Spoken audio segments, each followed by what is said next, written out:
Nothing hurts a president and damages his poll numbers as much as inflation and rising prices. Hence, President Biden's announcement Tuesday to release 50 million barrels from the Strategic Petroleum Reserve to counteract fuel prices, now averaging $3.40 a gallon, 60% higher than a year ago. So today I'm announcing that the largest ever release from the U.S. Strategic Petroleum Reserve to help provide the supply we need as we recover from this pandemic.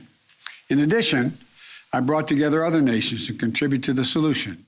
The decision opened a spigot of criticism and fueled perceptions the White House is the gang that can't shoot straight.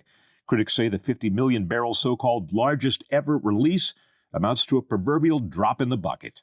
Now, in reality, it's 32 million barrels because 18 million barrels were already authorized by Congress to be sold in order to gain revenue for the government to pay for all these, for part of the spending program. So it's only 32 million barrels. Now, why is that important? Because America uses 19 million barrels of oil a day. In other words, the release will provide only a 2 to 3 day supply of oil, a fact that embarrassed Biden's Secretary of Energy when queried by CBS reporter Ed O'Keefe.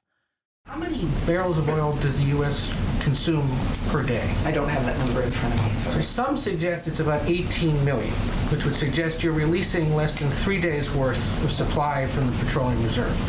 Why is that enough? Well, what we are doing, plus what other countries may be doing, which will be less than what we're doing, because we have the largest amount of strategic petroleum reserves, we believe will be this bridge. Granholm touted, as did the president, that this is an international effort to combat OPEC's manipulation of supply, allegedly causing price spikes worldwide. Critics say the administration is overstating the international effort. China, India, Japan, South Korea, and the United Kingdom. Well, the only country out of this that produces much oil and gas is China. India produces 1 million barrels a day. Japan, 123,000 barrels a day. South Korea, negligible. The United Kingdom, negligible.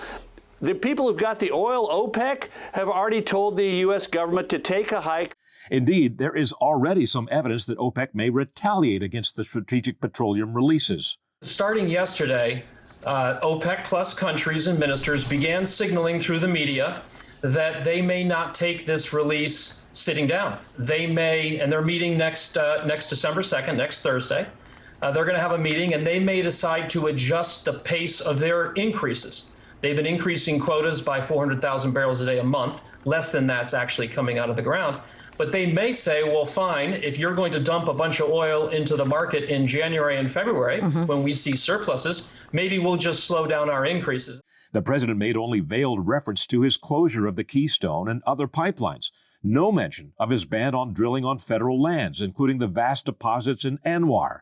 And he directly stated those measures had no bearing on the higher gas prices. I also want to briefly address one myth about inflated gas prices.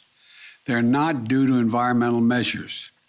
My effort to combat climate change is not raising the price of gas or increasing its availability. What it's doing, it's increasing the availability of jobs. Is the president telling us the truth that the rising gas prices are not his fault? No, it's baloney. For many Americans suffering through harder financial choices that higher fuel costs have caused, Biden's comments reek of insincerity. This tweet captures a broad sentiment, quote, America was the world's leading oil producer just one president ago. Indeed, the vast reserves of oil, and especially of cleaner-burning natural gas made possible by fracking, had benefits far beyond affordable fuel prices. As this graph shows, CO2 emissions in the U.S. fell to a 37-year low last year and reached the lowest level since 1983. Beyond those facts, the administration's Tuesday announcement fell victim to perception problems. The president refused questions, again fueling doubts about his cognition. Happy Thanksgiving, God bless you, and may God protect our troops. And I'm heading to a food kitchen to serve meals right now. Thank you for your time and effort. And I'll have plenty of time to talk to you later. Thank you. Thank you.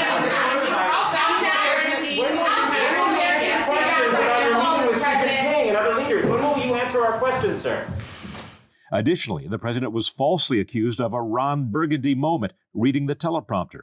Radio host Clay Travis tweeted, Here's Joe Biden going full Ron Burgundy and reading end of quote off his teleprompter.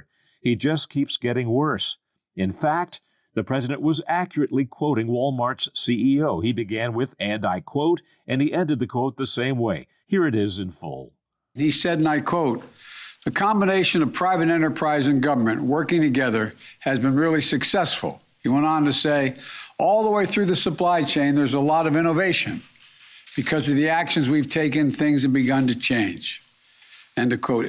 But in an age where speed trumps accuracy, the false Ron Burgundy dig stuck, no matter how unfairly it was portrayed. As Newsweek later headlined, video of Joe Biden saying end of quote viewed over 1 million times. As they say, when it rains, it pours, and nothing may make Biden's bad press and slumping poll numbers rebound as much as taming inflation and rising prices. Doug McKelway for the Washington Examiner.